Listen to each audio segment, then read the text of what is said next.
Hey everyone, this is PrinceWatercress, and welcome back to Let's Play Argos no Juujiken, the Japanese-only Master System port of Rygar. We are now on round 3, which starts with one of these vertical sections, again. By now you should know the pattern. You should know what to do. Hit these chameleons when you're not lashing your tongue forward. Pay attention to the top of the screen for those bats. I noticed that those bats throw spiders if they stay on screen long enough. But you had to be like at the side, you had to be bending the rope left or right in order to be hit by the spider, and it's kind of hard unless you're like fighting enemies at the same time. But, well, we're at the second section anyway. And I died a few times in the last part, which means I have to collect the power-ups all over again. I always like to get the first one first, that's the one that doubles the range, but I'll take the fifth one.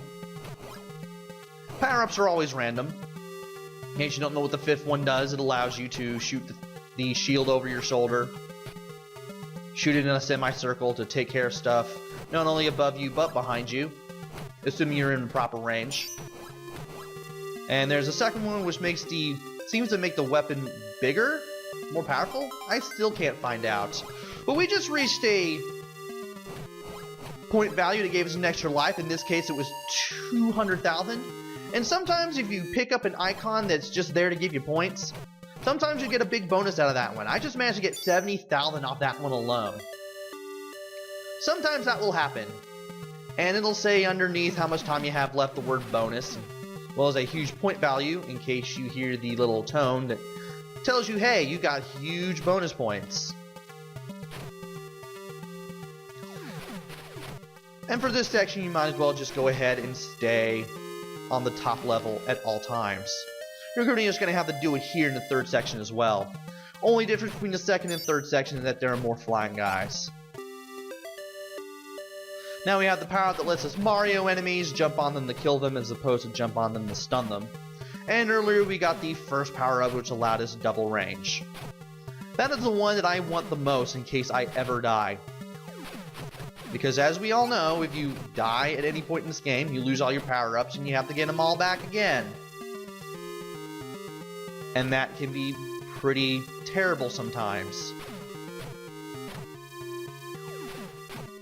At least there are infinite continues. In case you use a continue, you're just back to the beginning of the section you were on. You don't get sent all the way back to the very beginning of the round, which is very nice because it allows you to practice sections like this fourth one, which has these guys coming out of the openings in the walls. And these sections that have the tiny yellow guys that leap at you and the guys that come out of the openings in the walls, those require quite a bit of practice. Oh, and you got the bad guys that swoop down on you too. In case any guys come up from behind you, jump on them.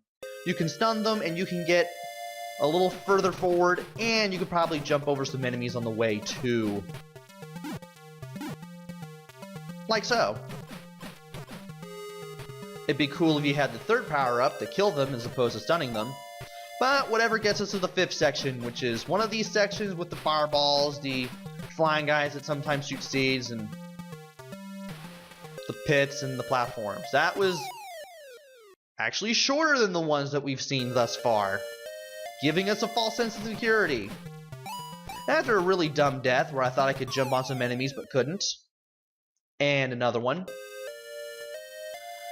We keep coming back not far away from where we died. And for these sections with the broken bridges, you're better off jumping on the enemies whenever possible. But if you need to use your weapon, by all means use your weapon.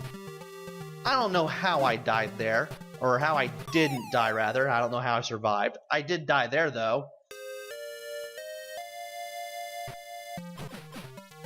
It's not the easiest game in the world, but at least continues are infinite as far as I can tell. I managed to practice up into like stage 3, and I think I continued like 6 or 7 times, but we are finally done with this last section, and we faced the wizard guy again. This guy gave me more of a headache. I took more time fighting this guy than I wanted, and as I kept damaging him, he kept shooting up more fireballs.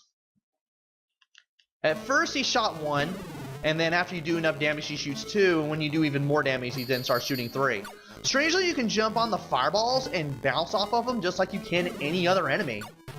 Other than that, he's basically the same boss as in Stage 2?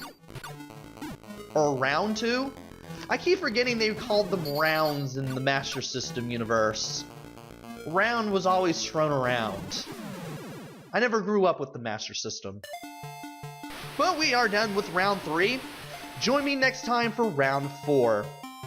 Until then, this is PrinceWatercress. Take care, stay safe, and thanks for watching!